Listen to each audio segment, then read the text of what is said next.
Okay, so I haven't done a Devstream update in a long time, any recaps of any sort, and today I'm going to be doing Devstream 98. Now this will be a long video, most likely, because there is a lot of stuff to talk about, and a lot of this stuff is really cool, so I want to go into a little bit of detail with some of the things, and just showcase some other things that were part of the Plains of Eidolons, and some of the other things that they actually showcased. So the first thing they showed is the weapon stances for the swords and the dual wield swords. So I really love melee weapons, that's my kind of thing outside of bows. I really love using melee weapons, so any type of stance that you can add onto a weapon, such as anything with multiple hits, anything that's fast and has some good reach to it, it's really awesome, and I'll really take anything of that sort. Now these kind of stances are really awesome, they look really flashy, and they look really fun to use. Now the second thing they showed is the Twitch Prime drops. Now if you're actually watching streams of other Warframe players in the Plains of Eidolons, and they're partnered with Twitch and DE, you can achieve different items such as sigils. I'm not really sure, they haven't really showcased too much about it, and it could be subject to change,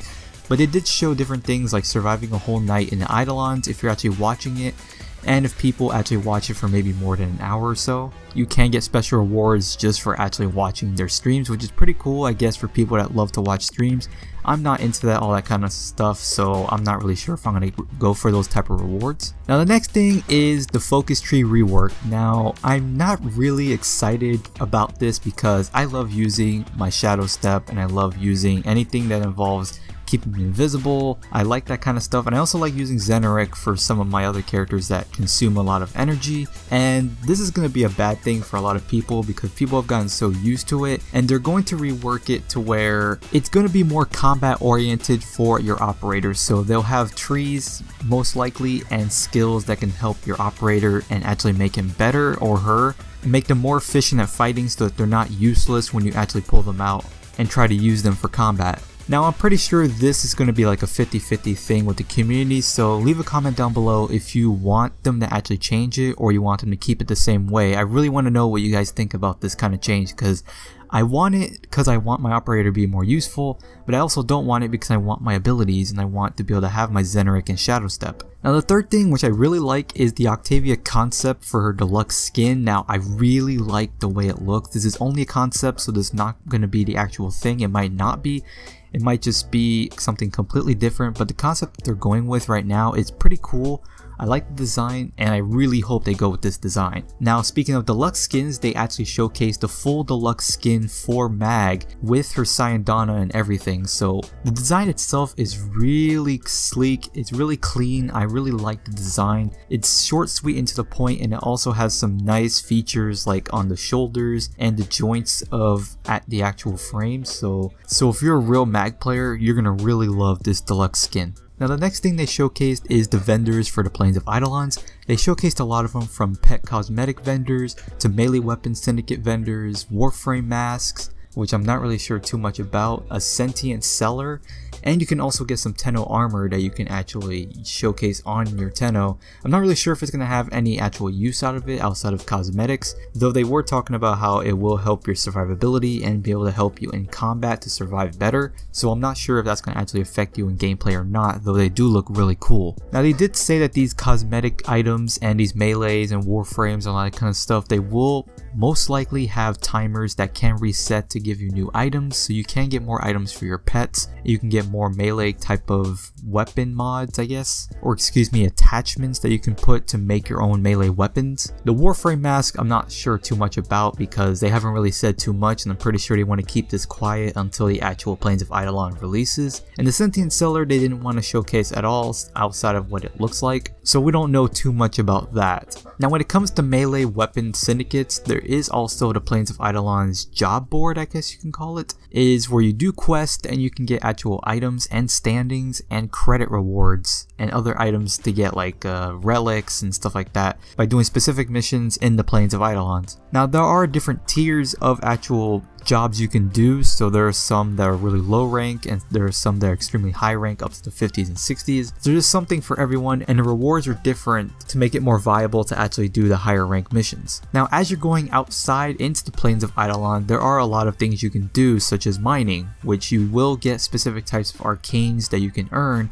so that you can mine minerals. Now minerals and gems are stuff that you need to do to get specific items. To get these minerals and gems, they will show you a little mini game, kind of small thing you need to do where you trace the pattern that show on the mineral, and if the more correctly you get it, the better chance you have actually getting it. So these patterns can range from pretty easy to extremely difficult. Now I'm not sure if the more difficult ones give you more of the mineral or gem, so we'll have to wait and see on that one. And these will be used for items in the vendors that you can trade for other items. Now the Archwing has gotten a complete rehaul in the way it works. Now you can't call it down from your equipment menu when you're playing in the Plains of Eidolons. It will be in the equipment tabs such as your energy pads and of that sort. And it also has been reworked for the way it flies. Now they do explain it in more detail inside of the Devstream, but for a short and sweet version they changed the way the sticks actually work to make it more simple to use and you're able to fly and shoot at the same time without it being overly complicated. Now outside in the areas they do show the Grineer dropships, which actually look really nice. You can shoot them down most likely if you have a strong enough weapon. I'm not really sure what happens when you do destroy them, though you can if you have a strong enough weapon. And the action that can happen in these areas are really amazing. Like, it looks really cool to be fighting in the open areas where you have limited cover and you're being surrounded by enemies. Now they do have alert styled missions as well, where you have to protect specific areas and take them over and keep the enemies from taking those places in general. So these missions will give you maybe small rewards such as maybe mods, maybe some minerals, maybe materials to create stuff. No one really knows, though they did show Trick Mag as one of the items you get. Now that's just a placeholder, so it might be something completely different. Maybe the mods might not even be there. We never know, so I would really hope that there's going to be something really worthwhile for doing these things, since they do look like they could get boring after a while if you do this for a long enough time. Now they did show specific locations as well, such as the Grineer bases. These places look pretty cool to go to. You can fight enemies there, and I'm pretty sure you can get some special rewards for actually taking over these bases and letting them respawn later on.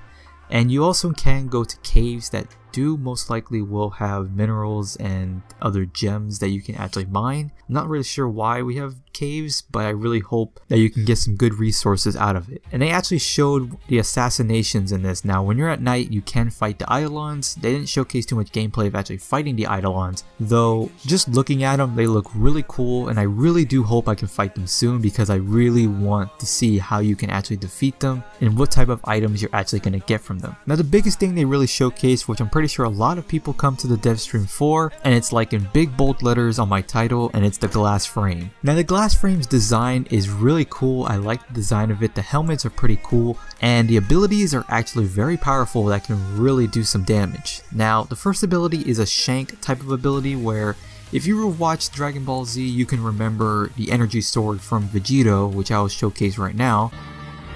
Give up, boo.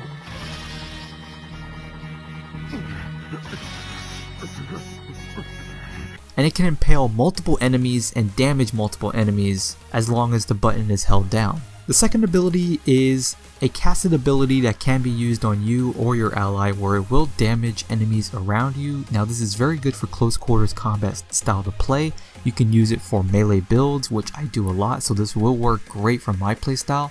And it will damage enemies around you and can be given to an ally that can damage enemies around them instead. So if you want to save an ally who's being surrounded, you can use that for an ally instead. Now the third ability, they did give some placeholder name for the name of the ability. Now this is just placeholder, so don't really go with the name. Now they went with Fragmented Reality. You spawn in these mirrors that can show reflections of you, I'm guessing, where the enemies will attack the mirrors and end up damaging themselves in the process. Now when enough of the glass actually breaks, it will collapse on itself and do a final explosion of damage that will damage enemies around the actual cast, and I'm guessing it'll do a lot of damage. I'm not really sure, they haven't showed numbers yet, and they haven't shown whether it scales or not. Now the final ability is a toggle cast ability, where you will spread out this molten glass that will expand in like a ring shape, and it can synergize with the first ability and can explode it to cause damage to enemies. Now this is a great synergy for your first ability, so you can cast it in a ring around all the enemies and then explode it, and it will damage all the enemies inside, which is pretty cool. Now I'm guessing this is like a reverse crowd control, since it can get rid of all the enemies, and it seems like a pretty cool style. Plus the sound effects on these abilities sound really awesome. So this is like a dead. Now the final part is her passive called In Bright Light, where it gives you a chance to blind enemies like a radio blind kind of thing. Now to actually trigger this blinding effect, I'm not really sure, they never really talked about it, though the chances I hope are not too high but not too low, kind of like Frost's ability where he can freeze enemies. That would be pretty cool. And the glass frame looks really promising. It looks like a fun frame to actually use in this game. So that's everything from the dev stream. I didn't want to make this video too long, so I'm not really sure how long this video is actually going to be, but that's all the stuff that was in the dev stream. So that'll be the video for today, guys. Don't forget to like, favorite, and subscribe for more Warframe content, and I'll see you guys in the next video. Peace out.